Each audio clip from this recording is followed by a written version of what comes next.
ब्रह्मा गुरुर्विष्णु अगुरुर्देव महेश्वर गुरुर् साक्षात् परम ब्रह्म तस्मै श्री बोलिए सद्गुरुदेव भगवान की जय।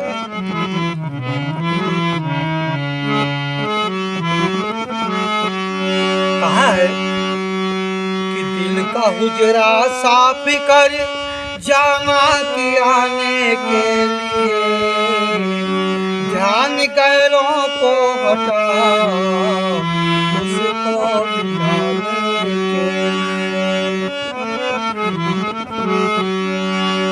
चश्मे दिल से देख यहाँ और जो तमाशे हो रहे दिल सता क्या क्या किया तेरे दिल सताने के।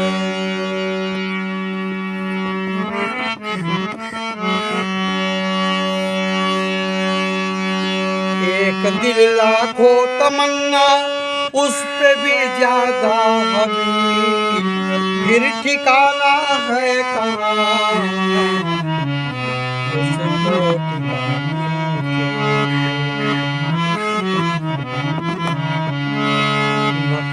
मंदिर मस्जिदों में जाए सद अफसोस है हर कुदरती काबे का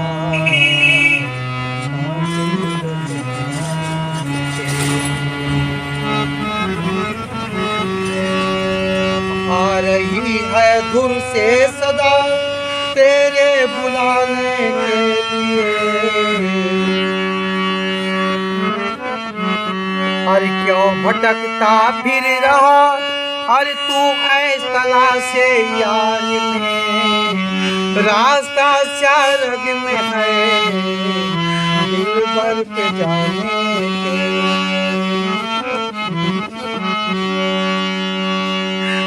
मुर्शिद एक कामिल से मिल मुर्शिद एक कामिल से मिल सदके सबूरी सेत की जो तुझे देगा शहादत में पाने के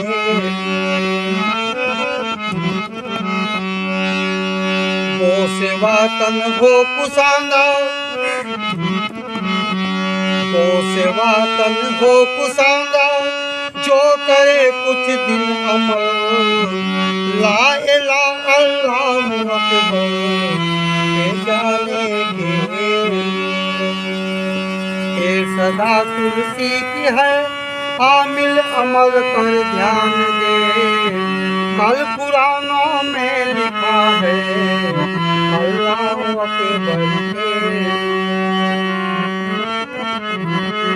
बोलिए सद्गुरुदेव भगवान की जय।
गाता, तुम्ही मेरे प्रीतम, तुम्ही मेरे दाता, तुम्ही मेरे आलम मुसानी दाता।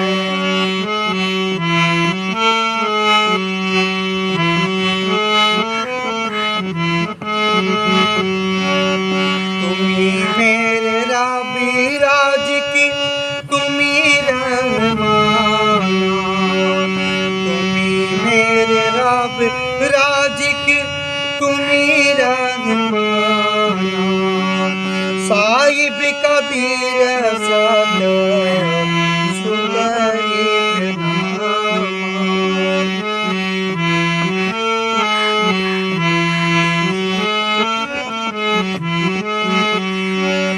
तुम्ही मेरे सब कुछ अंतर्यामी,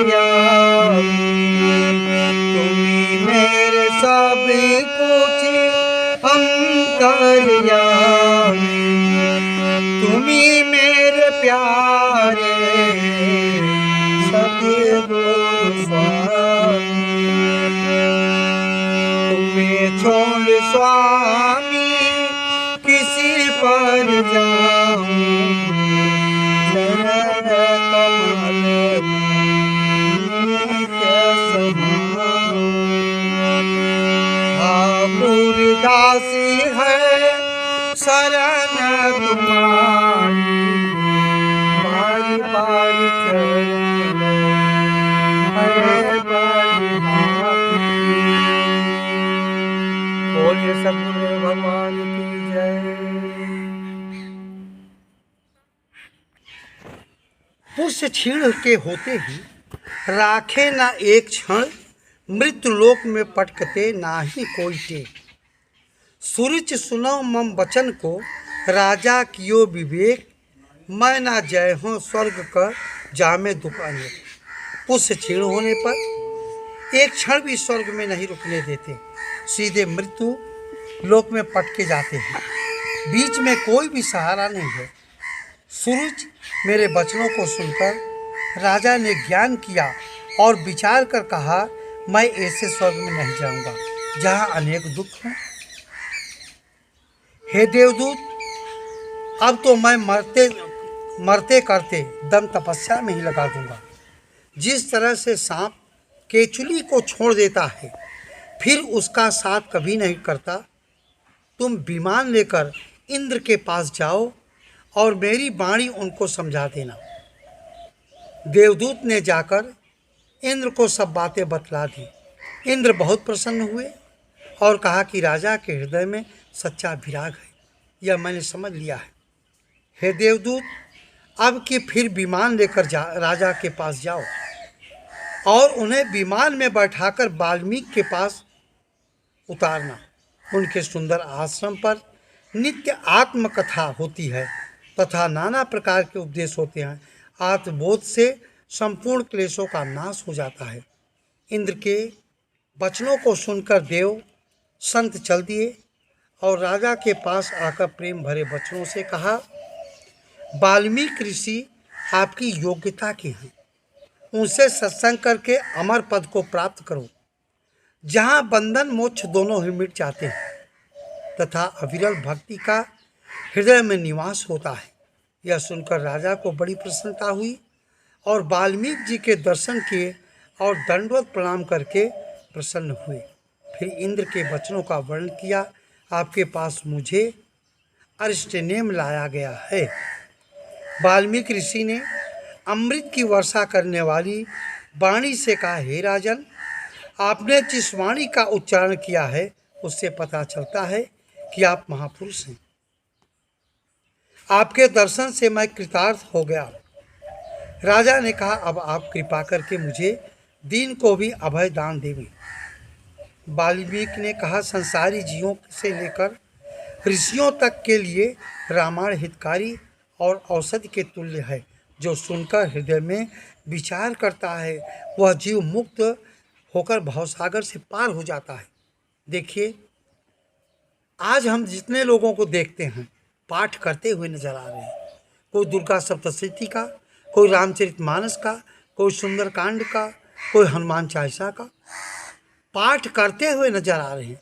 आज इतना पाठ होने के बावजूद मानव उस सत्य से अनभिज्ञ है। ठीक जैसे आपके यहाँ 24 घंटा का रामचरितमानस का पाठ हो रहा है, होना भी चाहिए, ऐसा नहीं है, होना चाहिए। लेकिन किराए के टट्टू आते हैं, 10-11 हज़ार रुपया लेते हैं, घर वाले सो रहे हैं, पाठ समाप्त हो गया, फिर जैसे पहले थे उसी प्रकार हो गए, कोई बदलाव नहीं। अगर उसको सुन करके उसके मार्ग को तय करते, हृदयंगम करके उसके आधार पर चलते तो परमात्मा मिल जाता, लेकिन पाठ तक सीमित रह गए। जैसे मील पत्थर में लिखा है यहाँ से बम्बई 500 किलोमीटर, तो आप मील पत्थर पकड़ के बैठ गए, बम्बई पहुँच गए। पाठ करने से कल्याण नहीं होगा। कहा भी गया 4:18-9 पढ़े, खट पर खोया मूल, और सूरज सबद चीने बिना जो पंछी चंडूल। चाहे जितने धर्मशास्त्र को पढ़ लो, लेकिन पढ़ने तक सीमित रह जाएंगे। जैसे एक चंडूल पंछी होता है, उसकी भाषा कुछ भी नहीं होती, और जिस पंछी की आवाज़ सुनता है उसी प्रकार बोलना शुरू कर देता है। जैसे कि एक शिकारी था, जंगल से तोते को लेके आ रहा था। एक संत जी मिले, थोड़ा बंद कर दो।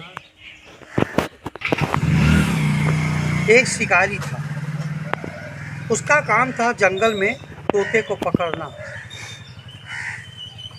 एक संत जी जा रहे थे, संत को उसने प्रणाम किया, महाराज जी प्रणाम। पहले के लोग होते थे, संत के पास जाते थे, कुछ भेंट के रूप में कुछ दिया करते थे, जैसे द्रव्य है, या कोई सुदामा भी गए कृष्ण भगवान के पास, उनके पास कुछ भी नहीं था, लेकिन चावल लेके गए 5 मुट्ठी। इसी प्रकार उस शिकारी ने सोचा मैं भेंट के रूप में क्या दूं। उसने क्या किया, एक पिंजड़ा सहित एक तोते को दान कर दिया। लो महाराज ले जाओ तोते को। संत परोपकारी होते हैं। संत बहुत देखा उस तोते को कि पिंजड़े में कैद था, और आश्रम में ले आए, सिखा दिया। क्या रोज सिखाना शुरू किया, शिकारी आएगा, जाल बिछाएगा, दाना डालेगा, फंसना मत। यही पूरी तरह सिखाना शुरू कर दिया। क्या, शिकारी आएगा, जाल बिछाएगा, दाना डालेगा, फंसना मत। जब तोता पूरी तरह सीख करके पारंगत हो गया, संत जी ने तोते को उड़ा दिया। वो तोता उड़ के पेड़ में बैठा, बाकी अपने साथियों को शुरू कर दिया सिखाना। शिकारी आएगा, जाल बिछाएगा, दाना डालेगा, फंसना मत। जब सारे तोते यही कहना शुरू कर दिया, एक दिन शिकारी गया, जाल लेकर के देखा, सारे तोते यही कर, शिकारी आएगा, जाल बिछाएगा, दाना डालेगा, फंसना मत। शिकारी हैरान हो गया, अरे हो सकता है वही संत की करामात थी। जाकर वो उलाहना देने लगा, स्वामी जी आपने क्या किया? कहा क्या बात है? कहा उस तोते को क्या सिखा दिया? कहा क्या सिखा दिया? उसने कहा वो तोते, सारे तोता कह रहे हैं शिकारी आएगा, जाल बिछाएगा, दाना डालेगा, फंसना मत। संत जी ने कहा जाओ तुम जैसे पूर्व की भांति करो, जैसे पहले करते थे, जाल बिछाओ, दाना डालो। देखो तोता कहने तक सीमित है, करते भी हैं। जब शिकारी गया, जाल को बिछाया, दाना डाला, सारे तोते फंसते चले आ रहे हैं। कह भी रहे हैं शिकारी आएगा, जाल बिछाएगा, दाना डालेगा, फंसना मत। तोते सारे फंस गए। शिकारी ने अच्छी तरह जाल को लपेट लिया, और फंसे हुए हैं जाल में, लेकिन ये भी कह रहे हैं शिकारी आएगा, जाल बिछाएगा, दाना डालेगा, फंसना मत। इसी प्रकार आज पाठ ही बहुत मिलेंगे। पाठ करने से कहीं कल्याण है? अरे उसको हृदय में करिए। वो कह क्या रहा है, रामचरितमानस में आया है, अब प्रभु कृपा करहु यही भांति, और सब तजी भजन करऊँ दिन राती। इतना रामायण गीता भागवत तरह तरह के यज्ञ हो रहे हैं, गंगा स्नान रहे, तीर्थाटन हो रहा है, लेकिन नाम का सुमिरन नहीं किया। हरे रामचरितमानस में है कि कलयुग केवल नाम आधारा, असुमिर सुमिर नर उतरई पारा। नाम को आधार बना करके सुमिरन करके भवसागर से तर जाओ। इतने पाठ हैं, कई जन्म लग जाएगा। इसलिए संतों ने मार्ग शॉर्टकट बता दिया। लेकिन नाम का सुमिरन कोई नहीं करता। कोई यज्ञ कर रहा है, कोई भागवत कर रहा है, कोई तीर्थाटन कर रहा है, कोई कुछ कर रहा है, असली काम नहीं करता। और नाम बिना सद्गुरु के कदाप मिल नहीं सकता। विश्व का अटल नियम है। बोलिए सच्चे दरबार की जय।